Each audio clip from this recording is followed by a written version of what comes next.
Hi guys, and welcome to Escape Wheel Watch Reviews. My name is Steve, and today we are reviewing the Glycine Airman model GL1048.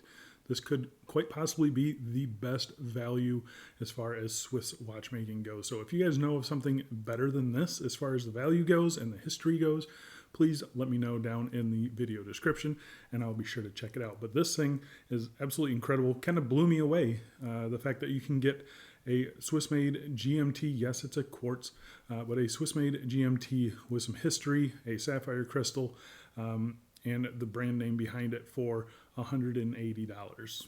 Yes, $180 for this watch. Comes in a few different colorways as well. I'm going to be leaving a link to where I purchased mine. I got mine off of eBay, but I think you can get these at some various retailers as well if you want to check those other options out. But yeah, eBay had at the time the best price by like a couple bucks. So, but yeah, I paid $179 US for this watch. Has a 316L stainless steel case, sapphire crystal, a Swiss-made Ronda GMT movement inside. It does have some Lume on the dial and the hands as well, and then there's obviously the history behind the Glycine Airman that you really have to take into consideration when you're talking about a watch like this. So, obviously, if you aren't into the history of a watch or being Swiss-made, that doesn't carry a whole lot of weight with me. But if you are into that, this is definitely something that you should check out because this watch is awesome. It's really, really good. And if you're interested in other versions of the Airman, there are a ton out there. I believe there's like 36 millimeter versions all the way up to like 42 millimeter versions. There's quartz, there's automatics. There's some that have acrylic crystals, some that have a 24-hour handset. So there's a lot of different variations of this watch. But the one I have here, that's kind of your standard 12-hour handset, 12-hour dial with the GMT complication in there. But yeah, it is really, really good. I like it a lot. So before we get into the review of this, we'll do a quick wrist check today wearing a Seiko mod. I've got this one that I just kind of had sitting around and built it real quick and threw it on the wrist, and that's what I've been rocking today. So yeah, I say we get into the review of the Glycine Airman GL1048.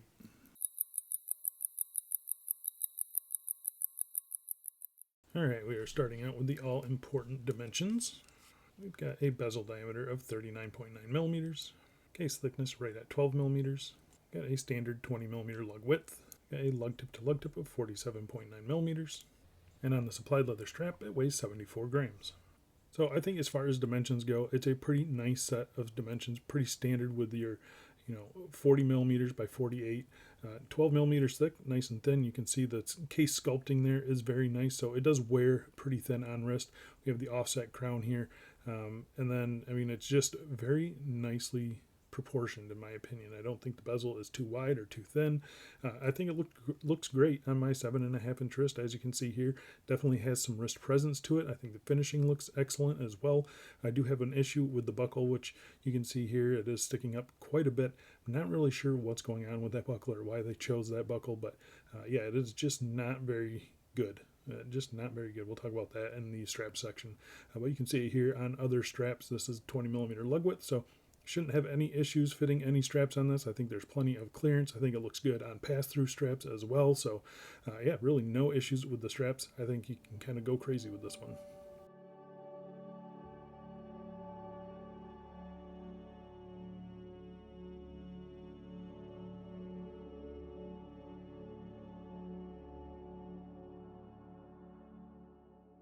So when it comes to the case finishing, this is kind of where I was a little worried about this watch, but I am happy to tell you the case finishing on this watch is absolutely fantastic. I was expecting this to, have some pretty rough brushing or, really bad polishing or, just something which didn't scream quality, but that is definitely not the case. So really happy with it. You can see the bezel here is a circular brushing, really nice brushing on that.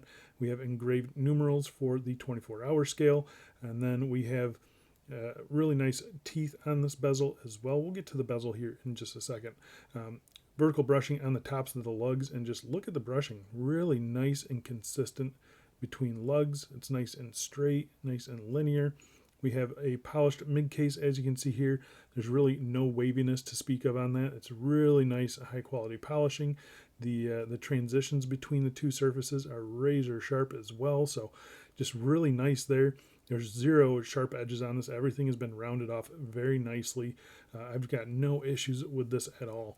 We have a signed screw down crown here. It's a really small crown. That's something that kind of threw me off a little bit. I wasn't quite sure what to expect. It sticks out from the case a little bit, but it just makes it easier to grip.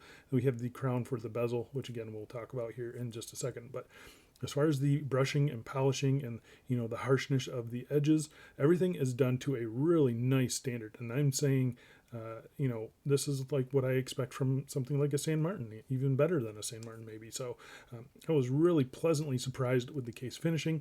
Same goes with the case back. I'm not too much of a stickler on case backs. I'm fine with just normal case backs, but when you get a nice case back like this, look at that. Nice big glycine with an airplane there. It's kind of this bead blasted back with a polishing on the top. There's no sharp edges on this anywhere. It feels excellent. The case back itself, screw down case back, simple notches there. And then you've got your spec sheet around the outside, sapphire crystal, glycine, stainless steel, 10 atmospheres, maybe a serial number. So really just surprised by the case finishing on this watch. I think they did an excellent job. So when it comes to standout features of the Glycine Airman line, you can't not talk about the bezel. So the bezel on this watch, it's really interesting.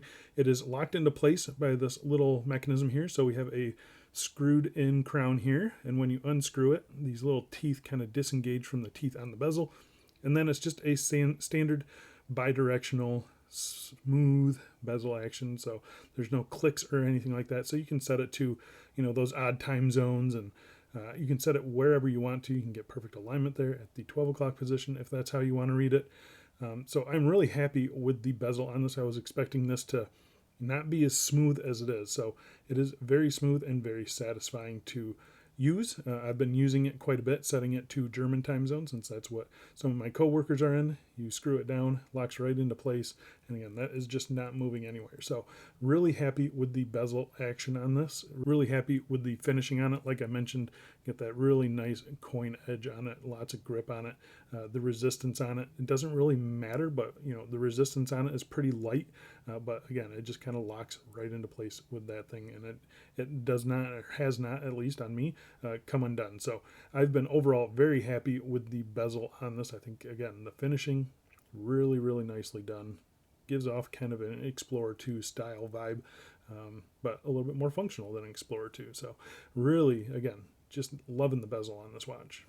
All right, so let's talk about the crystal on this watch. Another surprising point for me. So you can see here, test positive for sapphire. So we do have a really nice sapphire crystal on this. It does have some blue anti-reflective coating, as you can kind of see here on the edges. It is a very nice sapphire crystal, and you can see here it is box domed. So we have it raised up above the bezel there a little bit. It has some nice radius there on the corner, so you do get a little bit of distortion there, but for the most part, the dial is completely unblocked by that.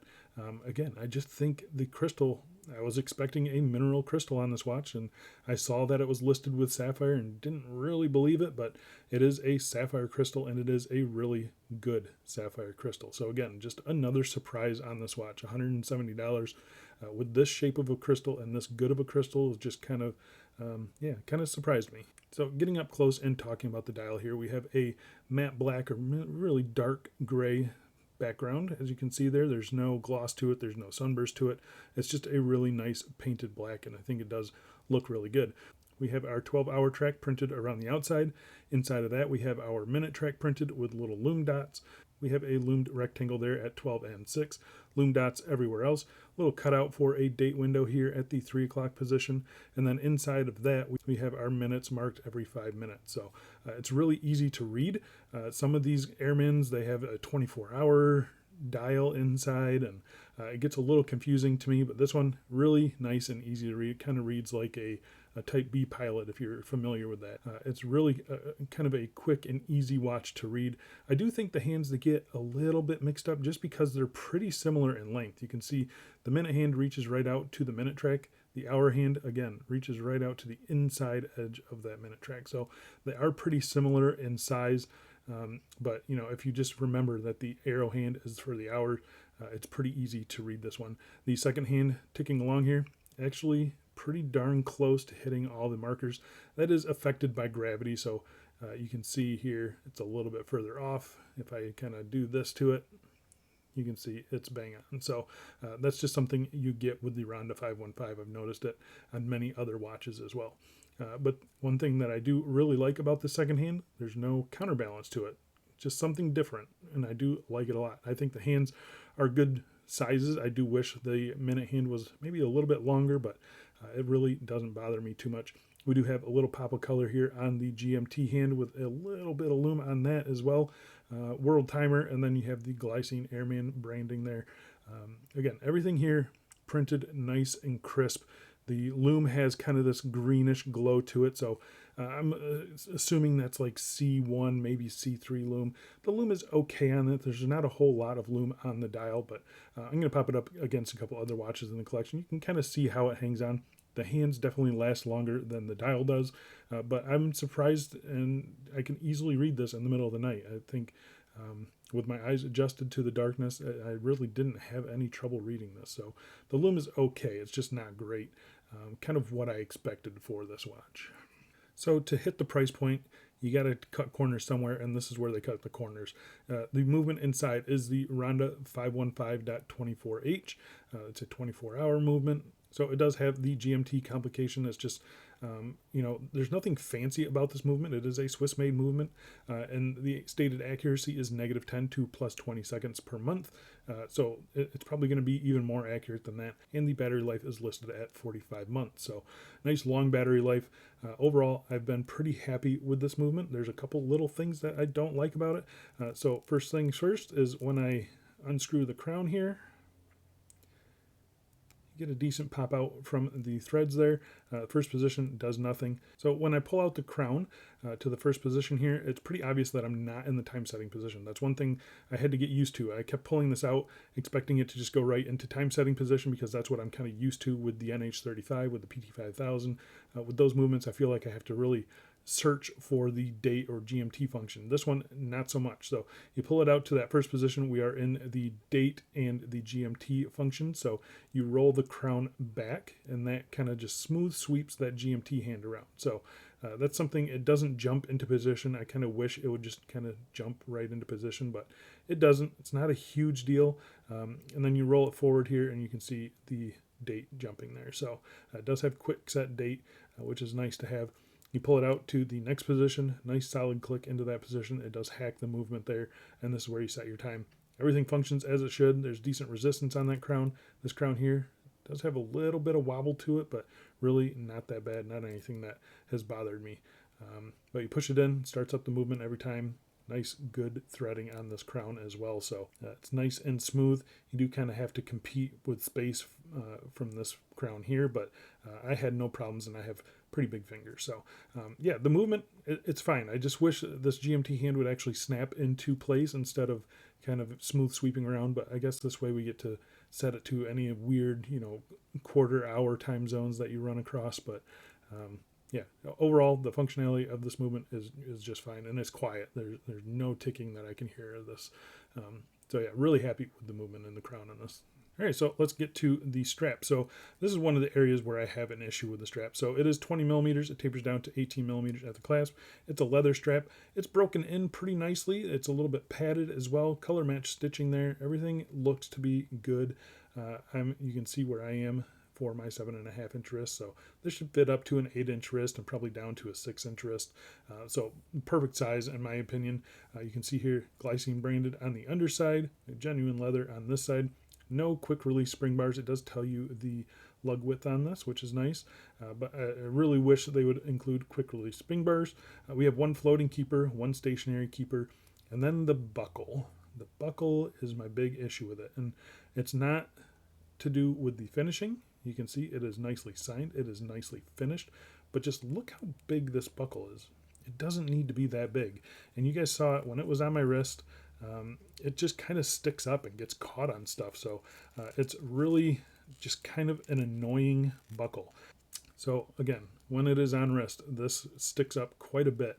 And it has gotten caught on, pockets and stuff like that. So yeah, I'm just not sure. They just needed to curve this a little bit more. Other brands, they offer really nice buckles. This one is just really long and unnecessarily long, and just bad. It's just a bad buckle, and I'm surprised. Everything else on this watch is actually pretty good, but that buckle is horrible.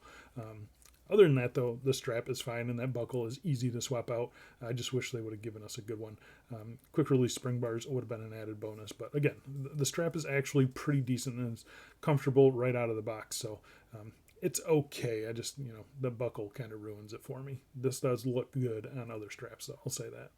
So there you go, guys. That is the Glycine Airman GL1048. I think it's a watch that has history. It's got the build quality. It's got the finishing that I kind of expect from a watch like this. And I mean, it just looks awesome. It's got great functionality as well. So yeah, I think if you are in the market for something like this, it's got the history, it's got the brand recognition, it's got the Swiss made on the dial if you're into that. And it's overall just a really good watch that really doesn't have too much wrong with it. There's only a couple things that I would say are quote unquote wrong with this watch. And one of those is easily fixable. So yeah, I'm really happy with this watch, and I think you guys will be too. So again, I'm going to leave some links down in the video description that will take you to the watch on eBay, and maybe I'll throw in a couple other various websites. But yeah, hopefully you guys can still get this watch for $180, because if you do, if you can, I think it's an exceptional value. So I think that's it for me. Thanks a lot for watching, guys. I'll see you in the next one.